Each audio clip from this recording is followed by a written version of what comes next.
primeiro empreendimento meu foi em 92, eu venho do varejo de calçados e por conta do destino em 2009 eu acabei tendo que fechar meus negócios. Em 2013 eu fui trabalhar num grande distribuidor de calçados no Brasil para reestruturar a parte de e-commerce deles. Fiquei lá 2 anos e meio. Eu saí e fui trabalhar numa grande empresa farmacêutica, também para estruturar um e-commerce para eles. Fiquei lá 2 anos, eles entenderam que o e-commerce conflitaria com a força de vendas deles e eu acabei ficando sem me reposicionar no mercado. E aí passou o tempo, me bateu um desespero muito grande. Eu estava um dia desiludido, assim, desesperado, na verdade, numa padaria perto da escola dos meus filhos, pensando na vida, o que eu ia fazer da minha vida, não tinha perspectiva, eu já tinha tentado de tudo, esgotado todas as possibilidades que eu tinha naquele momento. E aí entrou um cara com aquela roupa de moto de chuva, assim, eu sou muito bom de fisionomia, assim, sabia que eu conhecia ele de algum lugar e eu olhei para ele, estava no balcão, estava numa mesa do lado, eu falei, puta, eu te conheço de algum lugar, você não é amigo do meu primo? Ele falou, pô, você é primo do Ricardo? Eu falei, sou, pô, senta aí. Eu sou um cara na minha vida pessoal muito fechado, né? Mas não sei porque aquele dia eu resolvi me abrir pro cara.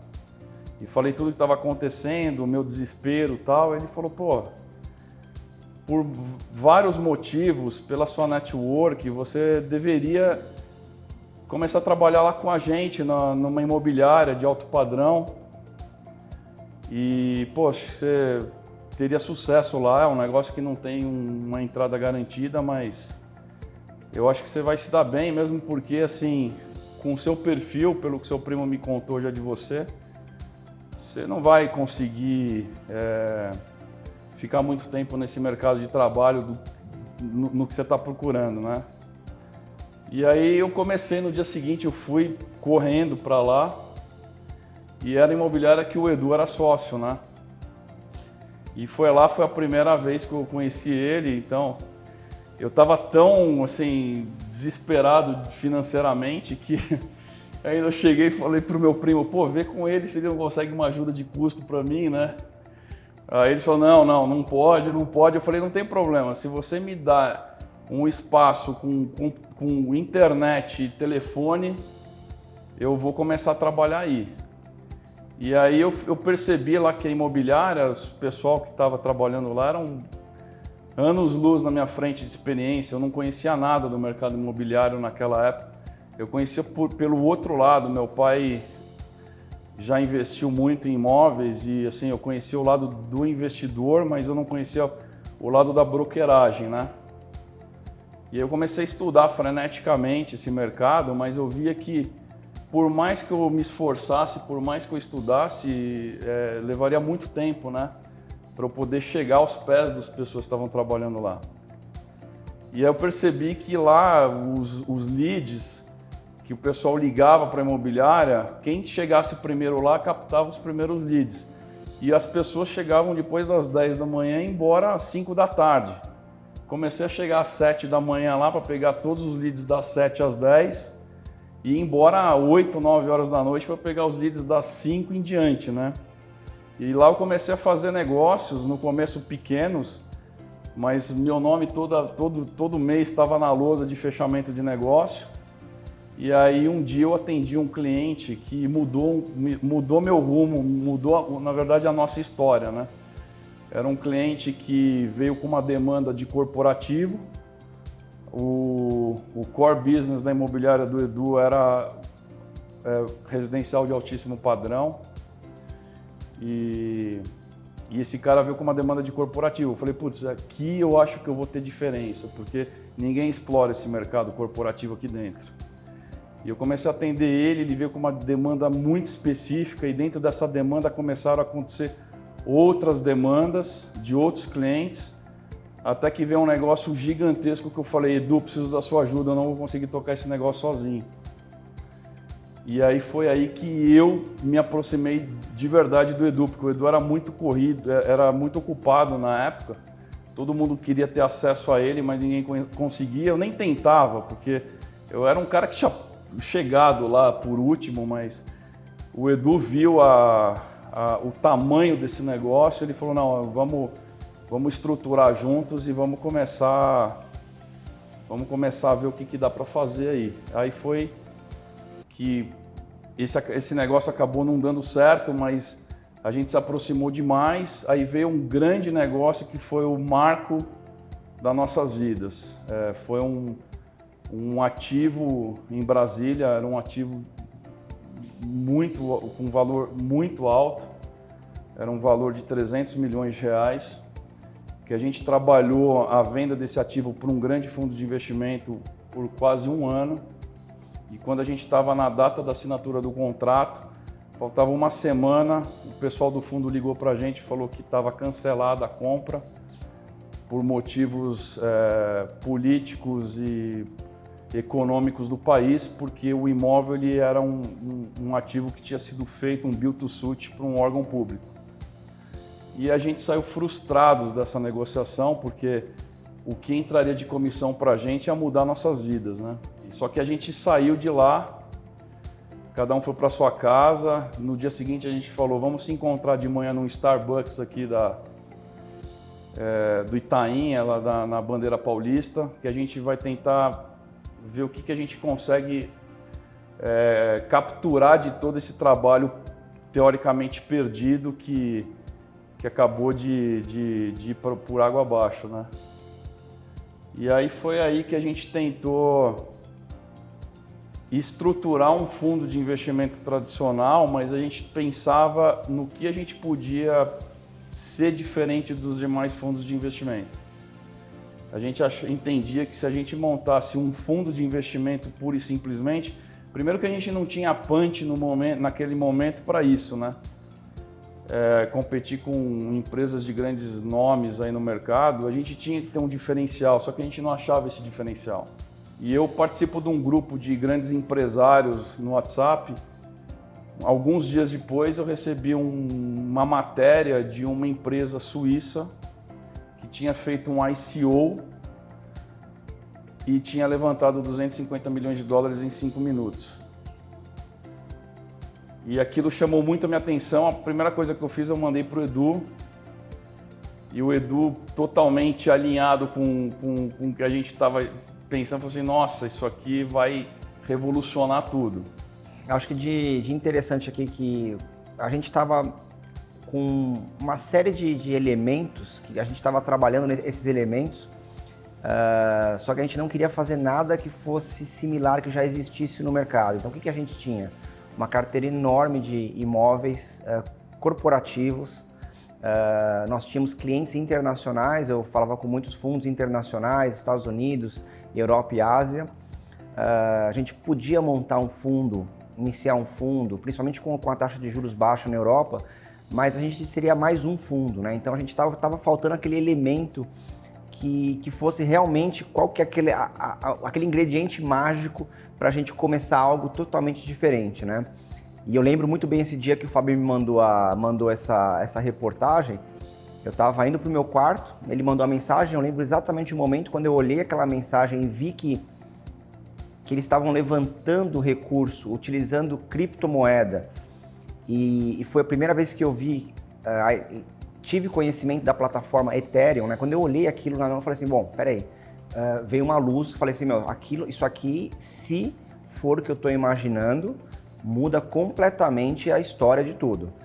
Deixa eu estudar um pouco mais. Aí fui na hora, já fui pro computador, comecei a entrar, pesquisar, vi a questão dos smart contracts, como que era feito, e eu vi que realmente podia fazer uma emissão de moeda, de criptomoeda. Falei, bom, se a gente conseguir fazer uma emissão para comprar um portfólio e usar isso como garantia das moedas, quer dizer, foi assim que a gente começou a desenhar. Quando você tem contato com o blockchain, você entende o que é realmente o blockchain, o poder do blockchain, você não dorme mais. Inclusive lá no Crypto Valley tem uma placa, né? Uma vez que você conhece o blockchain, você nunca mais dorme. Essa frase ela é verdade. Você quer cada vez entender mais saber como que você vai fazer parte desse mercado, dessa tecnologia, como que você vai se juntar à comunidade e como você vai poder contribuir com o seu conhecimento para a comunidade blockchain também. Então, é algo que realmente muda muito a nossa vida. Interessante que nesse momento foi um momento de vida que, com o mercado, ele estava realmente sem liquidez.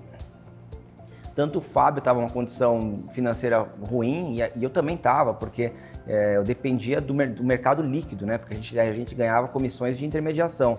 Então, os dois estavam realmente praticamente sem recursos. Não saía uma moeda do bolso. Não saía, se virasse de ponta cabeça, né? Não caía uma moeda. E como que a gente não tinha nem como alugar um escritório. Então a gente falou, bom, vamos fazer o seguinte, vamos sentar no Starbucks. A gente desenhava, a gente chegava cedo e comprava um expresso a cada meia hora para validar o Wi-Fi, né? Então a gente tinha internet com o expresso que a gente ia tomando, dava o gás, né? A gente ficar ligado.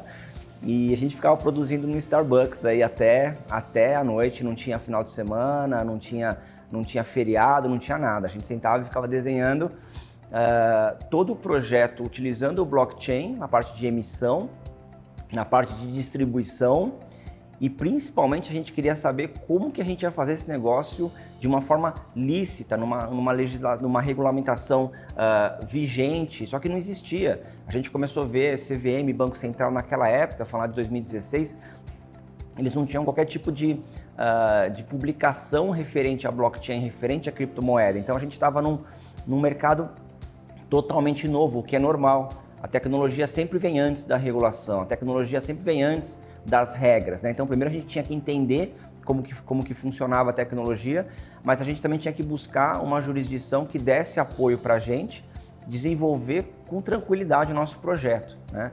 Foi aí que a gente começou a estudar algumas jurisdições. A gente tinha 8 jurisdições no radar que já se classificavam como amigável para cripto, né? Crypto friendly, que eles chamam aqui no mercado. E fomos escolhendo uma dessas regiões para instalar a empresa, para iniciar, para fundar a Dynasty. Bom, depois que a gente fez as contas do projeto, um dos pontos que eu trabalhei muito foi a questão de gestão de projetos. Então, fatiamos o projeto em diversas etapas, mas a gente chegou à conclusão que para dar o primeiro passo a gente precisaria de $1 milhão, né? Colocamos no detalhe tudo que precisaria, temos de programação, marketing, jurídico, N itens, né?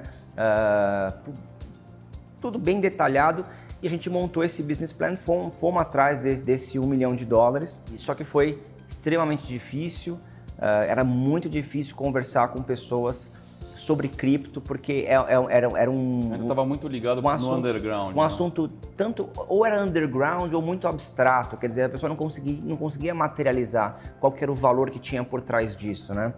Então, foi nessa hora que a gente decidiu fatiar o projeto, né? Então, vamos fazer o seguinte, vamos pegar primeiro $500 mil, vamos levantar $500 mil, a gente chega nesse estágio vai estar mais robusto o projeto e a gente faz uma segunda captação para completar os $1 milhão, né?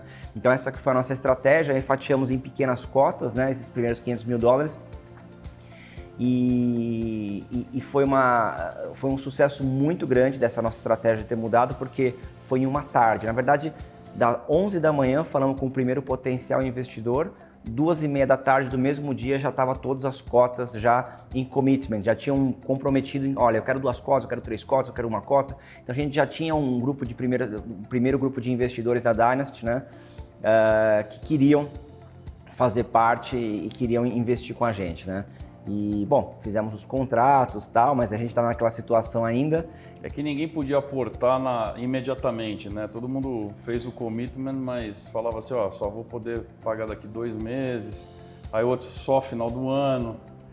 E a gente, legal, tal, vamos tentar adequar um fluxo dentro do que a gente tinha necessidade de contratar e adquirir, né? Mas a gente foi tocando o projeto, né? Só que aí, no meio do caminho, apareceu uma oportunidade da gente viajar para a Europa, assim, no susto, né?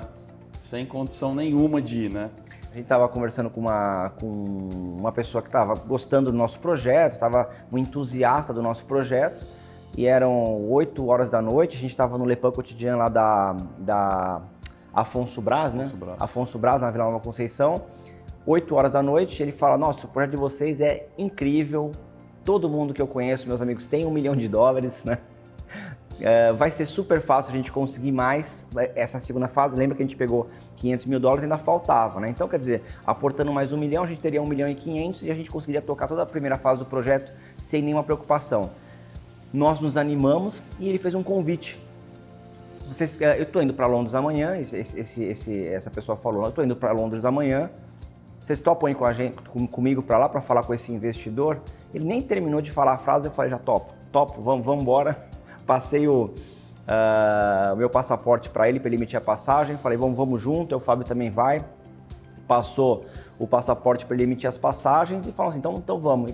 E ficamos contentes, né? Como a gente não tinha recebido ainda o pagamento dos investidores, nós falamos, bom, essa é uma excelente notícia para a gente já contar para os investidores. Então, saindo do café, já começamos a ligar investidor, estamos indo para Londres, vamos falar com um investidor bacana lá. Imaginando que alguém poderia antecipar grande potencial. alguma coisa. A gente estava querendo dar fatos novos, que o projeto estava andando, para ver se alguém, eu animei, deixa eu pagar agora, né? Porque a gente não tinha nem como ir, né? Só que aí a gente combinou de se encontrar com esse cara no dia da viagem, que foi no dia seguinte, às 6 da tarde, no Le Pain Quotidien da Paz de Araújo, lá no Itaim. E aí ele não aparecia, né? A gente ligava pro cara, o cara não atendia o telefone. Até que o Edu não aguentou, ligou de novo, deixou um recado xingando ele, aí o cara liga de vídeo call para ele, de cueca, falando, a mala tá pronta. Tinha 2 meias e uma cueca na mala do cara. Caiu reserva da passagem, é melhor a gente cancelar a viagem. O Edu falou, de jeito nenhum, você se troca que a gente está passando aí te pegar. Você desce no prédio que a gente não vai para o aeroporto. Não, Edu, pelo amor de Deus, não tem não, a gente vai te pegar. A gente tinha falado para os investidores que a gente ia, né? Nós já tínhamos dado a nossa palavra. Aí a gente foi lá, tentamos passar o cartão de crédito dele lá no balcão da companhia. O voo para sair, já tinham chamado o voo. Aí a mulher lá falou, olha, se vocês não pagarem agora a passagem, vocês vão perder o voo. Aí o Edu fez a conta, quanto é que eram 3 passagens? Era exatamente o que tinha de dinheiro que a gente ia usar para dormir e para comer lá na Europa. Né? Se somasse o que eu tinha em reais mais o que eu tinha em dólar, era exatamente o preço da passagem. Sobrava $300. Tirei $300, 3 notas de 100, entreguei o resto na mão do Fábio, falei, troca lá no Safra lá. Real. E ele trocou por real. E aí a gente comprou as passagens e fomos para lá, eu e o Edu com $300, $150 cada um, para passar 20 dias na Europa, contando hospedagem e comida, né? A gente já estava no avião considerando a possibilidade de dormir na praça, no banco da praça lá. Estava vendo a temperatura do lugar para ver se a gente não morria congelado, né? Só que antes de embarcar, a gente perguntou para ele, esse investidor realmente ele existe? Você realmente tem uma reunião lá em Londres para a gente fazer, que é importante? Ele falou, sim, eu tenho. Eu falei, então tá bom, então a gente vai. Daí a gente foi, e chegando lá, realmente a pessoa existia, é uma pessoa fantástica, gostou muito da gente, adorou o projeto. Ele acabou não investindo, mas era um sócio de uma rede de hotéis, rede de cowork, ficamos no hotel dele lá. Levou a gente nos melhores restaurantes de Londres, tratou a gente muito bem. E nesse tempo aí, a gente estava às custas, né, dele, ele estava bancando para a gente essa etapa da viagem. E a gente chegou a um certo ponto, a gente começou a ligar para os investidores, avisando que a gente estava em Londres, como nós tínhamos dito, né? Então aí a gente cumpriu a nossa palavra e foi o momento em que a gente começou a falar com esses investidores sobre chamada de capital, e um deles fez o depósito e a gente conseguiu dali para frente comprar outras coisas que diziam respeito à viagem. Quer dizer, a gente comprou a passagem para a gente poder ir para a Suíça, né? e finalizar, aí pagar hotel, tal. Aí a gente começou a girar a empresa do jeito que a gente estava imaginando, né? Lá em Londres fizemos diversas reuniões e principalmente no escritório de advocacia, que é um dos mais renomados do mundo, sobre o nosso negócio. Tinham vários sócios, né, para participar dessa reunião, viram o nosso negócio. Só que eles falaram o seguinte: olha, em Londres, aqui o UK ainda não está preparado para um negócio com essa inovação que vocês trazem, né?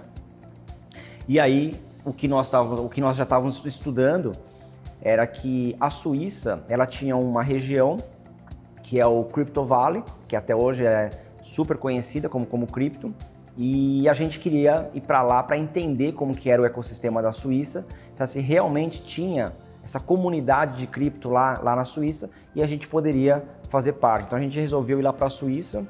Nessa época que a gente estava desenhando o projeto, eu e o Edu, a gente estudava vídeos, matérias, freneticamente. A gente ficava desenhando o projeto de dia, à noite chegava em casa, era YouTube, era Google, a noite inteira vendo isso. Então a gente viu muito sobre os fundadores do Crypto Valley, sobre muitas empresas que teoricamente estavam sediadas no Crypto Valley, né?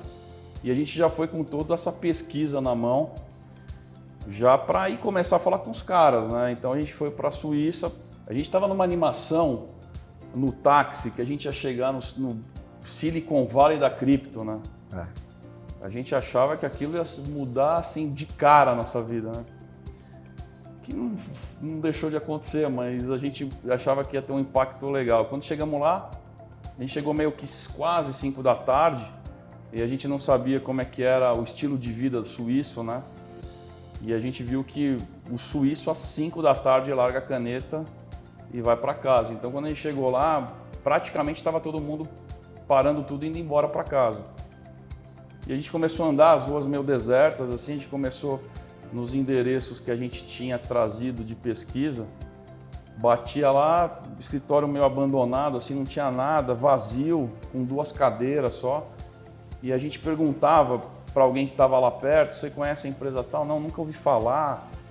Alguma empresa de cripto para vocês? Cripto? Não sei o que vocês estão falando. Blockchain? Não, também não conheço nada. A gente bateu uns 6, 7 endereços e a gente não achava nada, né?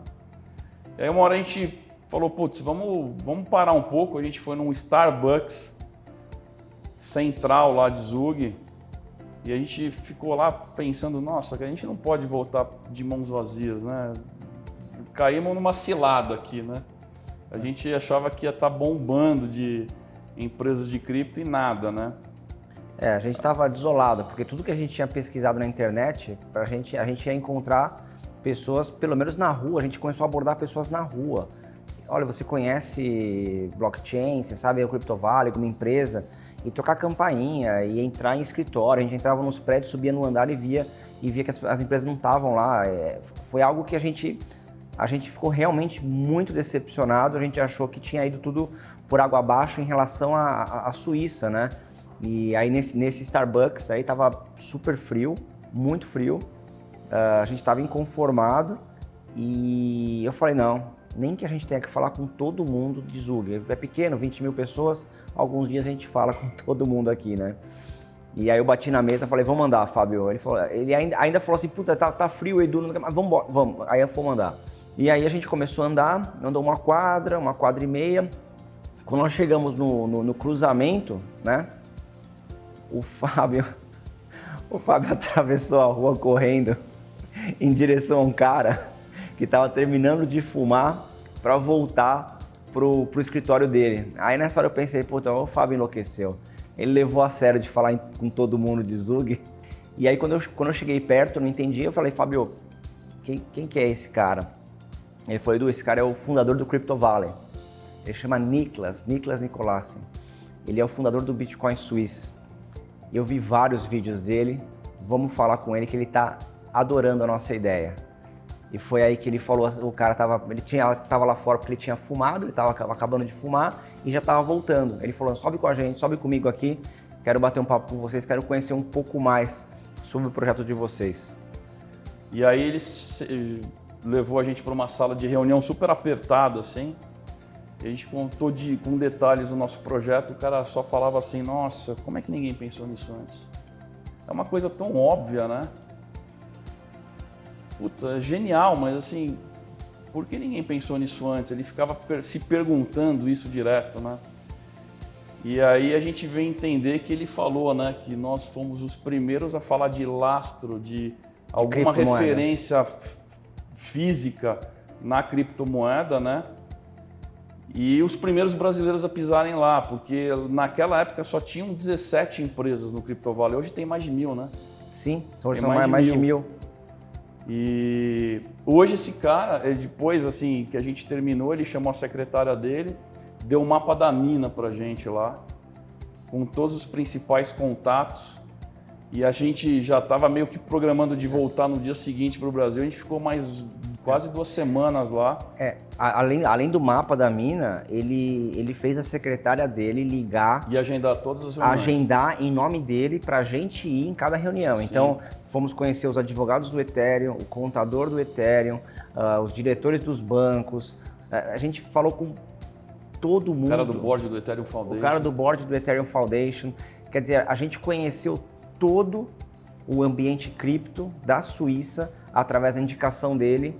Então, nesse momento, a gente sabia que a Dynasty tinha nascido com algum propósito muito maior do que a gente mesmo podia entender aquele momento, porque de pegar aquele avião com $300 no bolso, cair em Londres, depois cair o dinheiro lá, quer dizer, é algo que a gente vê, muitas pessoas já tinham desistido antes, não tinha nem embarcado no avião e depois já teve muitas outras coisas.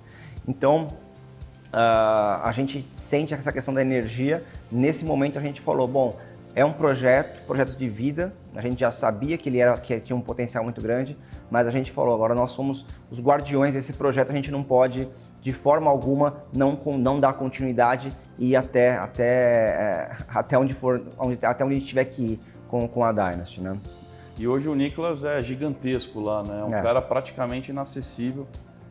Hoje ele saiu daquele escritorinho lá minúsculo, ele está praticamente num prédio inteiro lá em Zug, né? Ele virou um banqueiro 2.0 lá.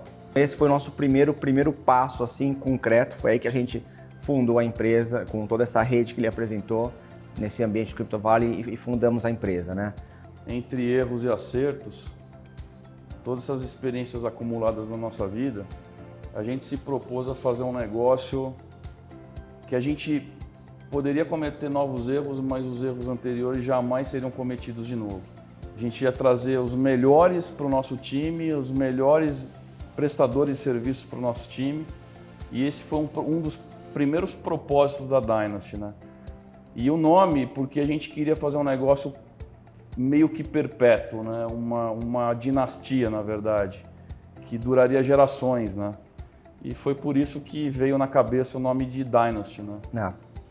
Quando você junta ativos imobiliários, né, localizações premium, elas tendem a perdurar por centenas de anos, a não ser que tenha alguma catástrofe, mas você pega Quinta Avenida, vai ser sempre Quinta Avenida, Faria Lima, sempre Faria Lima, Londres, sempre Londres. Então a gente enxergou que esse valor que a gente está entregando para a moeda, ela pode percorrer durante gerações e gerações. E dinastia a gente viu como sendo a melhor tradução disso e o que traz força e também pertencimento, né? As pessoas que fazem parte da Dynasty, hoje a gente vê a força que a Dynasty tem, das pessoas que estão se unindo a gente, os profissionais, e o que o Fábio falou, e eu sempre concordei com isso, foi uma coisa que é unânime aqui entre nós dois, é que a gente sempre tem que trabalhar com o melhor, né? São os melhores que contar com a gente, porque essas pessoas que vão entregar realmente todo o potencial, e a gente combinando tudo isso, a gente acredita que a gente vai realmente fazer a diferença no mercado do cripto, né?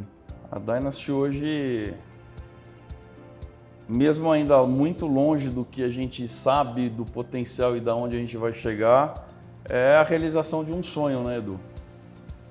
Hoje a gente vê a Dynasty de uma maneira que até emociona, né? Porque dá vontade da gente nem dormir, que nem você fala, né? A gente volta para casa, não vê a hora de acordar para vir trabalhar, né? E a gente não faz mais isso por obrigação, a gente faz isso por paixão, na verdade, né? Quando você chega com um modelo de negócio totalmente diferente, é normal que as pessoas não vão entender, é normal que elas vão questionar, é normal que algumas vão duvidar, mas a gente tinha uma média aí de 4, 5 reuniões todos os dias. Imagina aí 3 anos fazendo reunião todos os dias. Se fizer a conta aí dá muito mais de 1000 reuniões que nós fizemos. E uma coisa que é um mantra nosso praticamente, né? A gente não vai receber a mesma crítica 2 vezes, né? Então, a gente dividia muito as tarefas durante uma reunião. Então, numa reunião onde eu apresentava, o Fábio ficava analisando todo o comportamento da pessoa que estava assistindo. Então, acabava a reunião, a gente falava, bom, o que foi? Por que a pessoa gostou? Não, gostou disso. E o que ela não gostou? Aí o Fábio falava, Edu, quando você falou essa palavra, eu vi que a pessoa ficou com dúvida. Vamos tentar trocar essa palavra por uma mais simples, tenta explicar um pouco mais esse termo, etc e tal. A gente anotava. Até leitura corporal a gente fazia. Até leitura corporal. Quando você via que ele falava assim, Edu, ele ficou desconfortável com essa palavra, ou ele ficou desconfortável por não ter essa informação, ou não ter esse ponto. E a gente foi trabalhando. Então, quer dizer, hoje o que a gente tem aqui é o resultado de muitas centenas de reuniões que nós tivemos e sempre voltando e colocando em prática, eliminando aquela falha, né? Por isso quando a gente fala flawless, é óbvio que todo projeto tem falha, é óbvio que todo projeto pode ser melhorado, a gente acredita nessa questão de melhoria contínua e vamos melhorar. Mas hoje é muito difícil a gente encontrar algo ainda no modelo de negócio que gere qualquer tipo de desconforto na gente. Então a gente está super confiante. Hoje a Dynast atingiu um padrão de qualidade de excelência altíssimo. É um projeto que ele é muito reconhecido, inclusive na Suíça. Temos suporte, inclusive fizemos o nosso início, o nosso roadshow com o suporte do consulado da Suíça. Quer dizer, a gente conseguiu algo que a gente não imaginava. Inclusive fomos convidados para Davos em 2019. Estive lá a convite da Suíça. Então, hoje nós acreditamos que chegamos num padrão de qualidade altíssimo, né? Que é justamente onde nós gostaríamos de chegar, mas como o Fábio disse, ele é só o começo, porque nós estamos começando a fazer a distribuição do nosso projeto, do nosso produto agora, né? Então agora que a gente começa a falar para o mercado e começa a contar a nossa história para trazer mais pessoas junto com a gente, junto com o nosso sonho, para realizar esse sonho junto, né? A gente está captando na oferta privada com pessoas próximas e realmente acima das nossas expectativas, né? Como o Fábio falou, a nossa oferta pública ela é focada Europa e Ásia apenas, tá? Europa e Ásia. E quando a gente começou a conversar com o pessoal da Europa e da Ásia, eles falaram, o projeto de vocês ele é muito grande. É um projeto que ele não pode ficar só em uma exchange, ele tem que ser feito no mínimo 3 ou 4 exchanges simultâneos. Então nós montamos essa estratégia. Hoje são 4 exchanges que vão fazer a nossa oferta, nós vamos anunciar em breve o nome de todas elas. Uma exclusiva lá na Coreia do Sul. Então realmente aquele nosso sonho de tornar uma empresa global, ela já é global, então ela já vai ter distribuição já Europa e Ásia em diversos países, Singapura, Europa inteira, Coreia do Sul, que são países muito focados em cripto, que eles já adotaram a criptomoeda há muito tempo, e para depois a gente fazer uma oferta aqui em outras regiões. Mas essa que é a nossa expectativa. Esse ano vai acontecer muita coisa, até o meio do ano já tem muita coisa para acontecer, e após a nossa oferta pública no meio do ano, a gente inicia grandes aquisições e claro, divulgando e trazendo uma comunidade, trazendo uma comunicação transparente e estando junto com os nossos token holders aí, os Dynasters. Exato. E além das nossas aquisições globais nos principais centros financeiros, vão ter vários escritórios espalhados pelo mundo, escritórios de distribuição Dynast, e também outros produtos que a gente vai trazer em breve para a nossa empresa, né?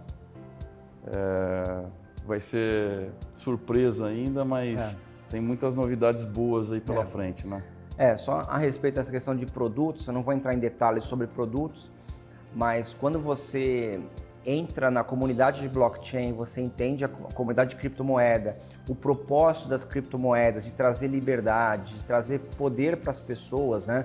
Você empodera as pessoas. Quando você tem a sua criptomoeda na sua carteira com a sua chave privada, isso é um poder muito grande, que a gente está provendo isso para as pessoas que tiverem o nosso token, né?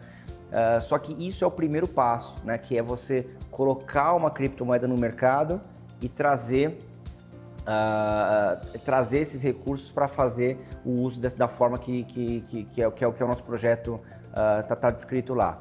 É o primeiro passo. Depois disso, a gente já enxergou uma série de outros produtos que eles podem funcionar embaixo dessa plataforma que realmente vão facilitar muito a vida das pessoas que vão comprar e vender imóveis, pessoas que vão alugar imóveis, pessoas que precisam de financiamento, etc. Então, a gente enxerga a criptomoeda um facilitador da vida das pessoas, sabe? Vai ser muito fácil, é muito leve. Depois que você entra no mercado de criptomoedas, você começa a ser muito mais leve do que hoje, do que o mercado tradicional. E nós sempre acreditamos que o mercado tradicional vai migrar totalmente para blockchain, totalmente para criptomoedas, porque é isso que faz sentido para você fazer a gestão dos seus ativos, guardar os seus valores, gerenciar, transferir. Então isso a gente enxerga que quando essas ferramentas estiverem funcionando, as pessoas vão entender o que a gente quer dizer aqui. Então, o futuro que a gente enxerga é fantástico, ele é sem fronteiras e ele é ilimitado. As pessoas começaram a entender agora o poder da cripto, né? Então a gente está muito no início ainda do mercado. As pessoas, a gente conversou até hoje mais cedo, né? Acham que perderam o bonde, ninguém perdeu o bonde, né? O mundo cripto só está começando, né? A hora que todo mundo entender de verdade o poder da cripto, vai revolucionar o mercado mundial, e a gente já fala isso há 5 anos.